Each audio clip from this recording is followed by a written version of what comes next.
नमस्कार, स्वागत आहे तुमचं माझ्या अंगणात।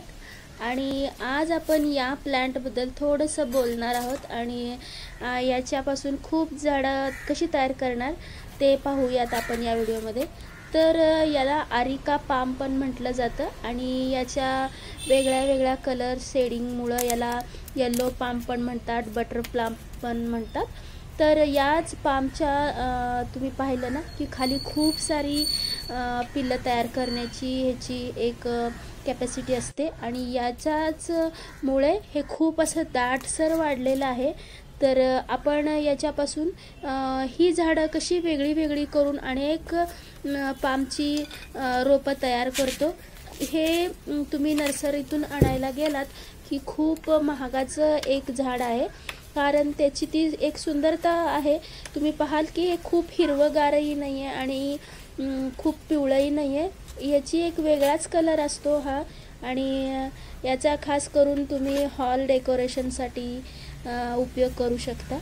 हे कमी मेंटेनन्समध्ये उगवणारं आणि खूप आरामात उगवणारं, खूप सुंदर दिसणारं एक झाड आहे। त्यामुळं याला खूप मार्केटमध्ये मागणी असते, त्यामुळंच बहुतेक हे खूप महाग असं विकलं जातं। पण आपण एकदा मार्केटमधून आणलं ना तर त्याची खूप सारी प्लांट वेगळी वेगळी करू शकतो। तर आज तेच करणार आहोत। हे बघा, एका वर्षाखाली हे असं खूप दाट वाढलेलं होतं, मुळ्यांनी खूप भरगच्च भरला होता तो पॉट। तर याचा रिपोर्टिंग करूयात।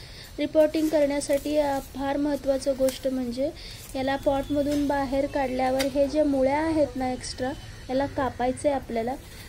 याचमुळं ते झाडाची जी वाढ आहे ती थांबली होती आणि जेव्हा आपण हे आरामात काढतो ना आणि वेगळी वेगळी लावली जातात, तेव्हा परत आणखी नवीन जोशाने हे वाढायला सुरुवात करतात। असं हे खूप मोठंही झाड होत नाही, पण जी त्याची सुंदरता आहे ती खूप अप्रतिम आहे।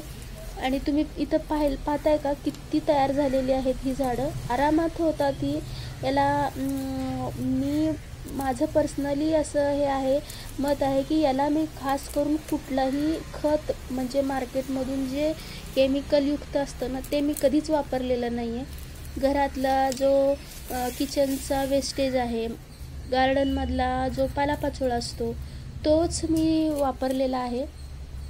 माझी नेहमीची सवय आहे की गार्डनमधला पालापाचोळा मग एका ठिकाणी गोळा करून त्याला खड्ड्यात मी माती घालून खूप टाईमपर्यंत ठेवते आणि मग तिथं जे खत तयार झालेलं असतं त्या खताचा जास्त उपयोग केलेला असतो मी। तर आपण बघा ही किती छान मस्त वेगळी वेगळी आरामात होत आहेत ही। तर याच्यात 4-5 तरी झाडं आरामात निघतील आणि ती 4-5 झाडाची आपण वेगवेगळ्या ठिकाणी रिपोर्टिंग करणार आहोत। तर जे उपमूळ असतं म्हणजे जे बारीक बारीक असतं त्याला आपण वेगळं करून टाकायचं आणि त्याचं जे मेन असतं ना ते झाड, त्याला नाही कापायचं आहे आपल्याला। आणि याच्या बाजूला तुम्ही पाहिलात ना 2 आलेली आहेत, म्हणजे एकूण 3 आहेत ती। तर अशी येतात हे। याचा तो गुणधर्म आहे या पाम झाडाचा की ते आपली पिल्लं तयार करतो।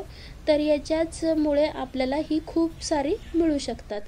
तर बघा हे अशी खूप सारी झालेली आहेत। तर मी याच्यातून 2 पॉट तयार करण्याचा माझा प्लॅन आहे। या दोघांचा 2 आणि त्या 2चा एक ग्रुप करून हे करूयात आपण। किती सुंदर आहे बघा हे। आणि याला बहुतेक त्याच्या जो त्याचं दिसतंय ना त्यामुळे त्याला बटरफ्लाय पण म्हटलं जात असेल या म्हणून। आणि येल्लोइश कलर दिसतो त्याच्यामुळं कदाचित त्याला येल्लो पामसुद्धा म्हणतात। इथं बघा 2 फुटलेले आहेत त्याला वेगवेगळी रोपं। तर आपण आता याचं रिपोर्टिंग करूया। त्यासाठी 2 पॉट लागतील, 4सुद्धा करू शकता तुम्ही, पण मी माझे 2 पॉट मोठे वापरत आहे त्यामुळं ते 2-2च्या ह्याच्याने घेतले। कुठलाही पॉट तुम्ही वापराल ना तर त्या पॉटला व्यवस्थित होल आहे की नाही हे पाहणं फार गरजेचं आहे। आणि याच खूप बारीक बारीक गोष्टी असतात की त्या आपल्या झाडांना खूप छान रीतीनं वाढणं आणि छान दिसणं हे त्याला अवलंबून असतं। आपण मार्केटमधून खूप महागाची झाडं आणतो, पण त्याची थोडीशी माहिती आपल्याला मिळाली की आपण ते छानही वाढवू शकतो. तर हे जे होल आहे, एखाद्या खापराच्या तुकड्याने किंवा थर्माकोलचा तुकडा असेल तरी वापरू शकता. खापराचा तुकडा तर आरामात मिळेलच, कारण आपल्या घरात खूप सारे पॉट तुटलेले असतात ना, तर ते पॉटचे तुकडेच ह्याच्यावर ठेवलेले आहेत, जेणेकरून त्या होलमधून पाणी आरामात बाहेर जाईल आणि झाड कुजणार नाही. तर मी तुम्हाला अगोदरच म्हणल्यासारखं मी नेहमी किचनचं वेस्टेज जे पालेभाज्यांचं तर ते घालते. ते नसेल तर गार्डनमधला असा पालापाचोळा, आणि त्याच्याचबरोबर त्याच्यावर मी लेअर देणार आहे. हा आहे जे कुजून तयार झालेलं आहे ते, आणि हे नारळाचे आहेत. नारळाच्या जे सालटी असतात ना, ते ठेवलेली मी तीसुद्धा घालते. खूप छान काम करतात. हे पाणी ऑब्झर्व करून ठेवतात. एखाद्या वेळेस पाणी आपल्याला देणं इकडं तिकडं झालं तरी हे नारळाचे जे कवचं असतात ना, साली असतात ना, ते पाणी धरून ठेवण्याचं काम करतात आणि याला व्यवस्थित पाणी मिळतं. तर तुम्हाला म्हटल्यासारखं 2-2चा जो गुच्छ होता त्याचं आपण 2 पॉटमध्ये करणार आहोत.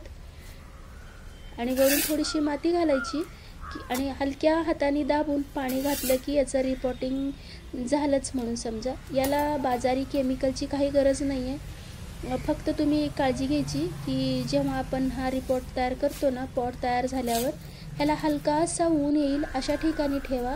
फक्त ऊन आणि फक्तच सावली अशा ठिकाणी ठेवू नका.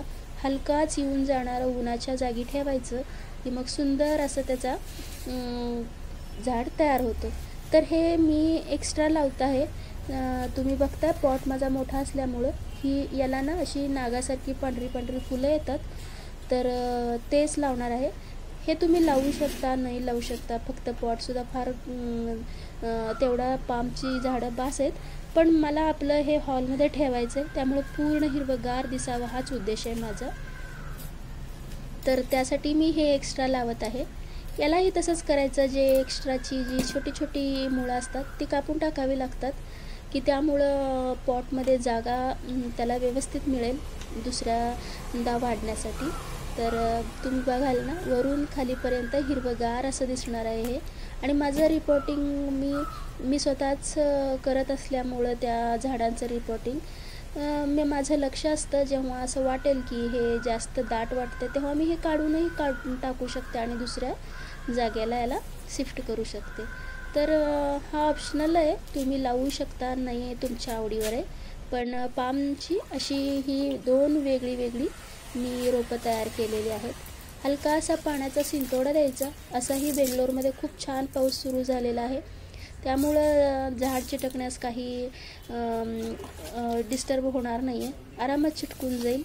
आणि मी सांगितल्याप्रमाणे ह्याला ना अगदी कोवळं येणारं उन्हात ठेवायचं, म्हणजे हे खूप छान येईल.